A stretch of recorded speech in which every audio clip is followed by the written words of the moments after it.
ఎలాంటి లాభాపేక్ష లేకుండా సంఘం డైరీ రైతుల సంక్షేమం కోసం కృషి చేయడం అభినందనీయం. పెదకూరపాడు ఎమ్మెల్యే భాష్యం ప్రవీణ్ గారు. పెదకూరపాడు మిల్క్ సొసైటీ భవనంలో సంఘం డైరీ పాల ఉత్పత్తి రైతులకు బోనస్ పంపిణీ చేసిన ఎమ్మెల్యే. 200 మంది పాడి రైతులకు 6,04,000 రూపాయల చెక్కులను పంపిణీ చేసిన ఎమ్మెల్యే భాష్యం ప్రవీణ్ గారి కామెంట్స్. లాభాపేక్ష లక్ష్యంగా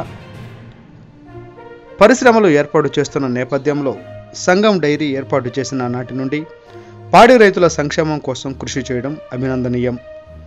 సంఘం డైరీ చైర్మన్గా ఎమ్మెల్యే ధూళిపాళ్ల నరేంద్ర గారు బాధ్యతలు చేపట్టిన నాటి నుండి డైరీని అంచెలంచెలుగా ఉన్నత స్థాయికి తీసుకువెళ్లేలా కృషి చేస్తున్నారు.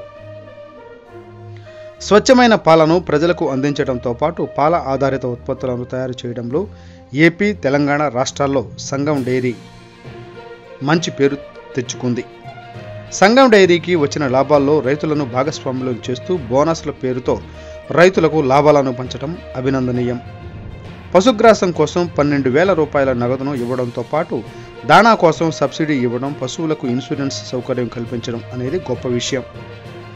సంఘం డైరీ పక్కనే ధూళిపాళ్ల వీరయ్య చౌదరి గారి పేరుతో హాస్పిటల్ను ఏర్పాటు చేసి రైతులకు 50% సబ్సిడీతో మెరుగైన వైద్యాన్ని అందించడం ప్రశంసనీయం. పెదకూరపాడు పరిధిలో గతంలో పాల ఉత్పత్తి అధికంగా ఉండేది. ఇప్పుడు అది కొంచెం తగ్గుముఖం పట్టింది. నియోజకవర్గ పరిధిలో పాల ఉత్పత్తిని పెంచేలా వ్యవహరించాలి. సంఘం డైరీ అమలు చేసే సంక్షేమ కార్యక్రమాలపై రైతులు చైతన్యవంతులై పశు పోషణ అభివృద్ధికి కృషి చేయాలి.